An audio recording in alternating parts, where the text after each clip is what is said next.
So you guys know, just giving you guys a heads up on what's happening with guys in and out.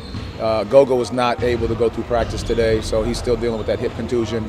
Jalen is progressing slowly. Again, he was not able to go through practice, no contact.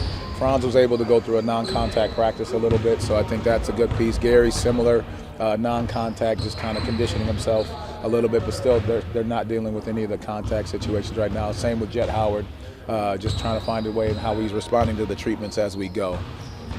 For Franz to be able to go through a non-contact portion of practice, what does that say to have him back around and back around the guys like that? I mean, he's been with our guys again. I think just in the locker room, in film sessions, we talked about like the plays before games, the studying of film that he's doing with our coaches as well. But it just felt great to have him on the floor again. You talk about the IQ that he has, the getting the guys in the right position, talking about execution, the communication with him on defense, all those little small pieces that you didn't have for a while, as well as being able to have a little bit of a practice. Has he been drawing up any plays? He drew up a couple while he was actually like fully out and not to get back to the conditioning piece. So again, he's got a high rate.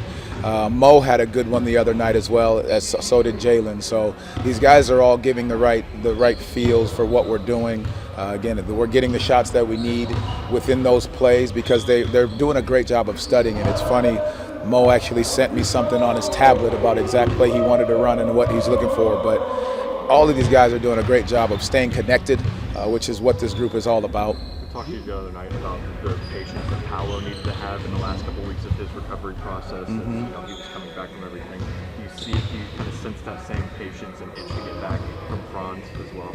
I think both of them have really communicated to each other in a way of like what's expected.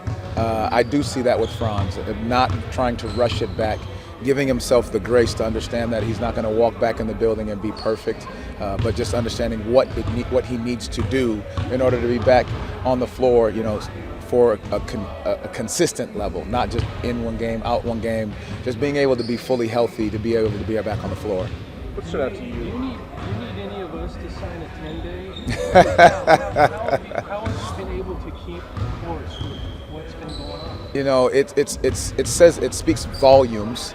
It speaks volumes to this coaching staff and how they're able to continue to uplift these guys, to motivate these guys, to understand the standard that these young men have set for who we are as the Orlando Magic, how hard we have to play, the way and the style in which we have to play. So no matter who's on the floor, whether we have 16 or we have 8 or we have 7, it should not matter because these guys understand what they've created here in this environment to be with the Orlando Magic. I know you never want injuries, but you talked about maybe the benefits of having to go through the adversity. How much has dealing with that ingrained that type of mentality in them for when these players do come back? Our guys talk about it a ton. We talk about it as a staff. It's going to be a bigger blessing in disguise than we want to recognize. And I thought about it during that game when Tristan goes down, Goga goes down. You have to, in some ways, say good and thank you because it's setting you up for the things that you need. It's putting guys in the situations to have the opportunity to step up more. And we're able to see that. And I think it just goes to show that through adversity, you don't put your head down, you don't shake your head at it. You have to honestly say good because it's making you better in the long run. What's the key then to having to adjust maybe roles or responsibilities on the fly like that? With just the communication with guys, understanding who needs to step up, what's being asked. And there's moments in the game where you have to say to TQ, here's what I need from you in these moments. Here's how we know you can guard. Here's the plays that you're able to make. This is what was expected of you. Moving J.I. to the 5 in that situation, he's had that experience before.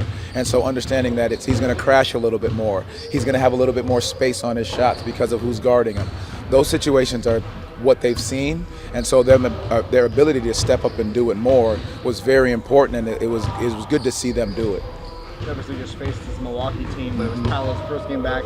Had a couple games, just literally 2 under his belt now. But as you head to Milwaukee, just how is this game even different for him now that he's had 2 games under his belt heading to Milwaukee again? Well, one, it's different for their side because they can game plan for it a little bit differently, knowing he's going to be on the floor. So some of the things that we saw, we may see more of or less of. So ours being able to prepare for that and him being able to prepare for that, the different spacing scenarios, the matchups that we like.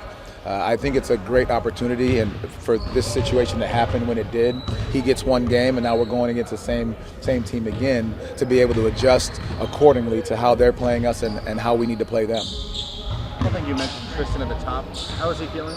Tristan's feeling better, yeah. So he was able to go through practice today. Thank you. While your group's gone, the team will be out and doing a week of service. Mm-hmm. Absolutely. Just how big is that, and how much is that part of that's ingrained in this Magic team? Not just our standard on the court, who we are and what we represent. It's about what we do off the court, and we've said it from our Thanksgiving to our Christmas drive around the holidays. I think it just continues to say who this group has to be, both on and off the court. We've talked about it as championships on and off the floor, how we give back, how we take care of the community that takes care of us, but making sure we just continue to give back, and our job is about service, and that's what it should continue to be. Franz, how you feeling? I feel good. I think everything's going in a really good, direction. Was able to do some more stuff on the court, and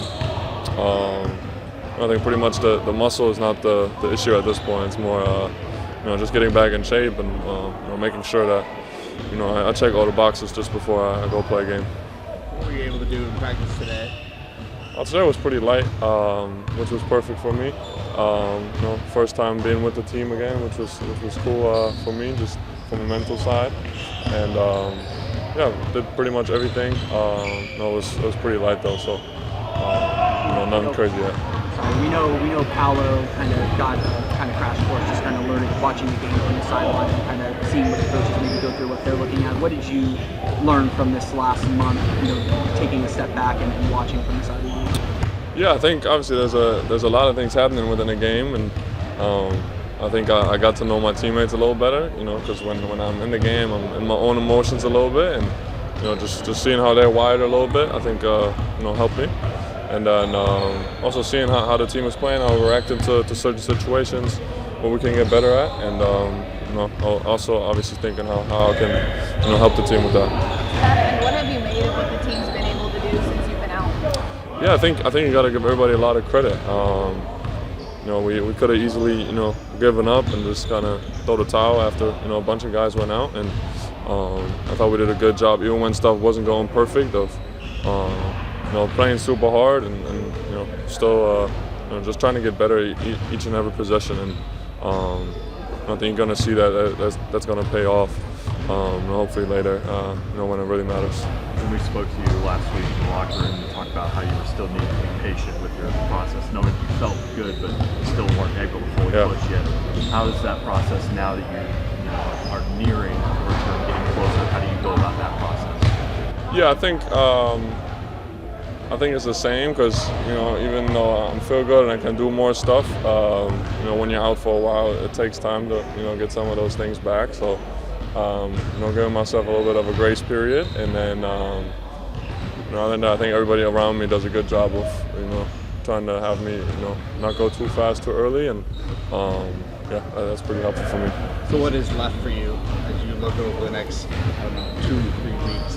Yeah, I think one, just turning up the volume a little bit, making sure that my body responds well to that, and then obviously the intensity too, playing against people, 1-on-1, 2-on-2 probably to start, and then I also definitely want to play some actual game situations too, but before I actually play the game, and hopefully I react well to that, and I should be good to go. Is there a way to test this for injury, or do you have to just kind of hope you're dealing with it? Yeah, I think that's the thing with this injury. For the first couple of weeks, you got to just make sure that the muscle heals. You use the muscle for so many different exercises and stuff on the court that you don't even realize. So, first couple of weeks were really challenging on that side, and now, like I said, once the muscle is healed, I think it's more about getting all the other stuff to work again and just getting in a rhythm. Yeah. Have you learned anything about how your body kind of reacts to injuries like this throughout all this? Usually I heal pretty fast, honestly. This one probably was taking a little bit too long for myself, but sometimes you can't control these things, and just like I said, just try to keep a positive mind and just go day by day. Do you think your play over the summer, you played 25 games, Paulo played 5, do you think that's allowed you to come back a little bit? What do you mean The that? conditioning part of it, since you were already in pretty good shape when you came in here, because you played all summer? I think so. I think I'm someone that gets pretty fast back to it. But once you can't do stuff for 2-3 weeks, you know what I mean? Obviously, it helps to like always be at a certain level, but everybody loses after some time. Yeah. Is this the longest you've gone without playing since you got serious about basketball? I would say I had a big injury when I was younger, like 13, 14, so pretty young. But since then, it's probably the longest I've been out. Yeah. Like I mean, obviously you're just so used to playing. Is it how you mentioned having to be patient, kind of let things heal. But how have you dealt kind of with the impatience of not being able to go, and how eager are you to kind of hit the end of this trail? Yeah, I think like I said at the start, when I first got hurt, I think you go through certain phases in the recovery process, mentally as well. And once you get over the hump of just questioning why it happened, it's